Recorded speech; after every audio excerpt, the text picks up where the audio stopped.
नमस्कार दोस्तों, स्वागत है आपके अपने ही चैनल पॉसिबल विद नवीन में। दोस्तों माफ़ी चाहते हैं, थोड़ा व्यस्ततम कार्यक्रम होने के कारण आपका टॉपिक का सीरीज जो है 1-2 दिन के लिए रुक गया। आपसे रेगुलर आपको वीडियो मिलेंगे। तो आज इस टॉपिक में हम लोग बात करेंगे प्रधानमंत्री के बारे में। तो इसमें सबसे पहले आपको पार्ट 1 में प्रधानमंत्री से रिलेटेड सारे डिटेल्स जो है वो दे दिए जाएंगे। उसके बाद पार्ट 2 में आपको जो भी प्रधानमंत्री से रिलेटेड जो क्वेश्चन पूछे जा चुके हैं या किस तरह से क्वेश्चन पूछा जाता है एग्जाम में, कैसे बदला जाता है, कैसे लड़का को कंफ्यूज किया जाता है, तो आपको हर तरह का ऑब्जेक्टिव आपको इसमें हम सॉल्व कराएंगे ताकि आपको ज़्यादा से ज़्यादा कॉन्सेप्ट आपका क्लियर हो सके। तो आप दोनों वीडियो देखें, पहले पार्ट 1 देख लीजिए कि पार्ट 1 में आपको क्या मिलता है, उसके बाद आप पार्ट 2 देखिए, तब आपको समझ में आएगा कि एक्चुअल में थ्योरी क्या होता है और एक्चुअल में एग्जाम में कैसे आता है। तो इस तरह से आपका दोनों का तैयारी अच्छा हो जाएगा। तो चलिए बिना देरी किए हुए एक शुरुआत करते हैं। अगर आप हमारे चैनल पर नए हैं तो हमारे चैनल को पूरा देखिए, वॉच कीजिए और सब्सक्राइब कीजिए। चलिए तो शुरुआत करते हैं।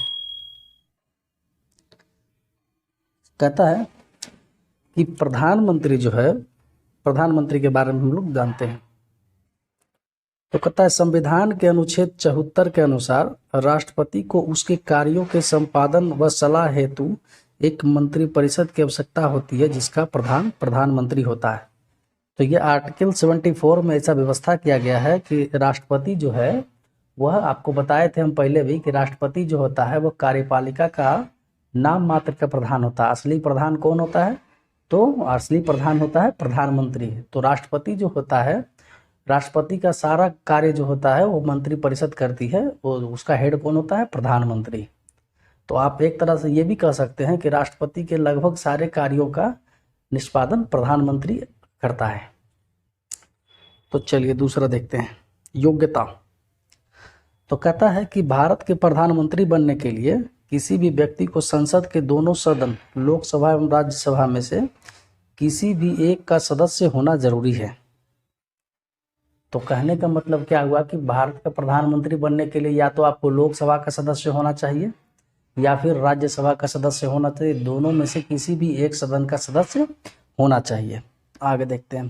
कहता है अगर प्रधानमंत्री या मंत्री परिषद का सदस्य लोकसभा या राज्यसभा में से किसी का भी सदस्य नहीं है तो मंत्री पद ग्रहण करने के 6 महीना के अंदर उन्हें दोनों सदन में से किसी एक सदन का सदस्य बन जाना जरूरी है। तो देखिए कहने का मतलब क्या हुआ कि अगर मान लिया जाए प्रधानमंत्री या मंत्री परिषद का सदस्य बनने के लिए आपको लोकसभा या राज्यसभा का सदस्य होना जरूरी है, लेकिन अगर मान लिया जाए कि कोई आदमी प्रधानमंत्री या मंत्री बन गया और वह न तो लोकसभा का सदस्य है न राज्यसभा का सदस्य है, तो वैसी स्थिति में क्या होगा कि जब वो पद ग्रहण करेगा तो उस पद ग्रहण करने के 6 महीना बाद तक उसको दोनों में से किसी भी एक सदन का सदस्य बन जाना जरूरी है।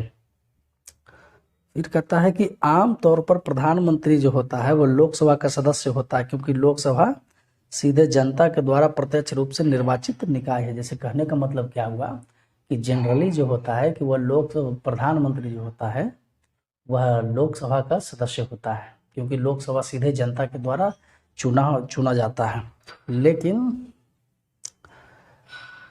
और प्रधानमंत्री जो होता है वो लोकसभा में बहुमत दल का नेता भी होता है। लेकिन अगर प्रधानमंत्री राज्यसभा के भी बनाए जाते हैं, जैसे हमारे डॉक्टर मनमोहन सिंह जी थे, वो राज्यसभा के ही सदस्य थे असम से।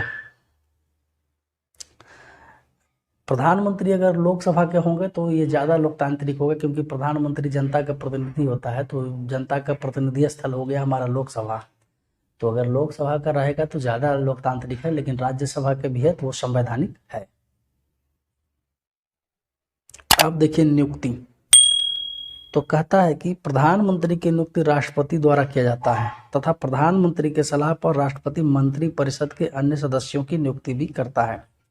सबसे पहले प्रधानमंत्री, जैसे लोकसभा में जो भी बहुमत दल का नेता होता है, जिसको लोकसभा में बहुमत मिल जाता है, तो उसको प्रधानमंत्री के राष्ट्रपति के सामने क्या करेगा? सरकार बनाने का दावा पेश करेगा। तो वैसी स्थिति में क्या हुआ कि राष्ट्रपति जो है उनको बहुमत साबित होने पर उनको क्या करती है? प्रधानमंत्री का शपथ दिलाती है, नियुक्त करती है, और नियुक्ति करने के बाद प्रधानमंत्री के सलाह से ही अन्य मंत्रियों की भी नियुक्ति करती है। तो ये आर्टिकल है 75 का 1। नेक्स्ट कहता है कि मंत्री परिषद में मंत्रियों की कुल संख्या प्रधानमंत्री को शामिल करके लोकसभा के कुल सदस्यों की संख्या का 15% से अधिक नहीं होना चाहिए। मतलब कहने का मतलब क्या हो गया कि अगर लोकसभा में जितना सदस्य है उसका 15% से ज़्यादा मंत्री नहीं होना चाहिए प्रधानमंत्री को लगा करके। अगर ऐसा फिक्स ना किया जाए तो क्या होगा कि सबको सब जितना भी विधायक है, जितना भी सांसद है, सबको क्या है, लोकसभा का सदस्य रहेगा, राज्यसभा का सदस्य रहेगा, सबको मंत्री ही बनना है। तो वैसी स्थिति में क्या हुआ कि जितना सांसद उतना वो नया नया मंत्रालय। तो इसलिए क्या कर दिया गया है कि फिक्स कर दिया गया है कि 15% से ज़्यादा नहीं होना चाहिए। नेक्स्ट पद ग्रहण। तो कहता है कि राष्ट्रपति प्रधानमंत्री एवं मंत्री परिषद के सदस्यों को पद एवं गोपनीयता की शपथ दिलाता है। यानी कहने का मतलब क्या हुआ कि प्रधानमंत्री किसके सामने शपथ ग्रहण करता है, तो राष्ट्रपति के सामने। प्रधानमंत्री या मंत्री परिषद का सदस्य बनने के लिए संसद के दोनों सदनों में लोकसभा एवं राज्यसभा में से किसी एक का सदस्य होना जरूरी है, और अगर ऐसा नहीं है तो 6 महीने के अंदर दोनों में से किसी एक का सदस्य बन जाना आवश्यक है। कभी कभी क्या होता है कि प्रधानमंत्री या जो मंत्री बनता है ना तो लोकसभा का सदस्य रहता है, ना राज्यसभा का सदस्य रहता है, और मंत्री बन जाता है। तो वैसी स्थिति में क्या होता है कि उसको 6 महीना का टाइम मिलता है कि 6 महीना के अंदर जो है आपको दोनों सदन में से, या तो लोकसभा या तो राज्यसभा, दोनों सदन में से उसको एक सदन का सदस्य बन जाना होता है। तो सीधा सीधा ये क्या होता है कि ये एक बैक डोर से एंट्री मारने का एक तरीका हो गया। अभी लोकसभा का चुनाव तो बार बार होगा नहीं, तो वैसी स्थिति में क्या होता है कि राज्यसभा से उसको एंट्री मारा के मंत्री बनाया जाता। तो ये एक तरह से बोला जाए तो बैक डोर से एंट्री की व्यवस्था हो गई है। अब कहता है कार्यकाल। तो देखिए कहता है कि प्रधानमंत्री लोकसभा का नेता होता है। प्रधानमंत्री एवं मंत्री परिषद लोकसभा के प्रति उत्तरदायी होती है। जैसे प्रधानमंत्री जो होता है लोकसभा में बहुमत दल का नेता होता है, तो प्रधानमंत्री और पूरा मंत्री परिषद लोकसभा के प्रति उत्तरदायी होता है, क्योंकि वो लोग लोकसभा का बहुमत लोकसभा में चुन के आता है, तो इसलिए वो लोकसभा के प्रति उत्तरदायी होता है। फिर कहता है कि प्रधानमंत्री का कार्यकाल लोकसभा पर निर्भर करता है। यानी जब तक लोकसभा चलेगा तब तक प्रधानमंत्री कार्य करेगा। लोकसभा में अगर मान लीजिए कि अविश्वास प्रस्ताव पारित कर दिया गया कि प्रधानमंत्री के पास बहुमत नहीं है और वो विश्वास पारित हो गया, तो वैसी स्थिति में क्या होगा कि प्रधानमंत्री के साथ साथ पूरा मंत्री परिषद जो है वो इस्तीफा दे देगा और लोकसभा वहीं पे भंग हो जाएगा। फिर अगर कोई दूसरा अगर मान लीजिए कि बहुमत साबित कर सका तो प्रधानमंत्री बनेगा, अगर नहीं साबित कर सका तो फिर आम चुनाव होगा, लोकसभा का चुनाव होगा। कहता है कि लोकसभा में अविश्वास प्रस्ताव पारित करके भी प्रधानमंत्री को हटाया जा सकता है। अभी हम बताया आपको, प्रधानमंत्री कभी भी लोकसभा को विघटित करने की सिफारिश राष्ट्रपति को कर सकता है। मतलब कहने का क्या हुआ कि प्रधानमंत्री के पास भी पावर है कि वो कभी भी अपना इस्तीफा देगा। अगर प्रधानमंत्री इस्तीफा दे दिया तो लोकसभा ऑटोमेटिक विघटित हो जाएगा। तो प्रधानमंत्री की मृत्यु अथवा त्याग पत्र देने पर परिषद स्वयं ही विघटित हो जाती है। अगर मान लीजिए कि प्रधानमंत्री इस्तीफा दे दिया या उनका मृत्यु हो गया, तो वैसी स्थिति में वो मंत्री परिषद जो है या लोकसभा जो है स्वयं ही विघटित हो जाता है, उसके जगह पर कोई दूसरा काम नहीं करता है। जैसे आपका राष्ट्रपति के जगह पर उपराष्ट्रपति आ जाते थे, उपराष्ट्रपति अगर नहीं रहे तो लोकसभा के सर्वोच्च न्यायालय के मुख्य न्यायाधीश काम कर लेते थे, लेकिन प्रधानमंत्री में ऐसा बात नहीं है। अगर प्रधानमंत्री की मृत्यु हो गई या फिर पद त्याग हो गया तो वैसी स्थिति में उनको पूरा मंत्री परिषद ही विघटित हो जाएगा और एक शून्यता का उत्पन्न हो जाता शून्यता उत्पन्न होने का मतलब क्या है कि उस सभा को या परिषद को चलाने वाला कोई नहीं रहा। अब नेक्स्ट अगर फिर लोकसभा का बैठक होगा, फिर कोई बहुमत साबित करेगा तो फिर से वापस नया मंत्रिमंडल बन सकता है, नया प्रधानमंत्री बन सकता है, और नहीं हुआ तो फिर से चुनाव का ऑप्शन तो है ही। कहता है कि प्रधानमंत्री किसी मंत्री को त्याग पत्र देने अथवा राष्ट्रपति को उसे बर्खास्त करने की सलाह दे सकता है। अगर मान लीजिए कोई मंत्री गलत काम कर रहा है या फिर प्रधानमंत्री की नहीं सुन रहा है, तो वैसी स्थिति में क्या कर सकता है कि प्रधानमंत्री उस मंत्री को बर्खास्त करने का सिफारिश राष्ट्रपति से कर सकता है। सिफारिश कर दिया तो राष्ट्रपति ऑटोमेटिक आपको बर्खास्त उसको कर देगा।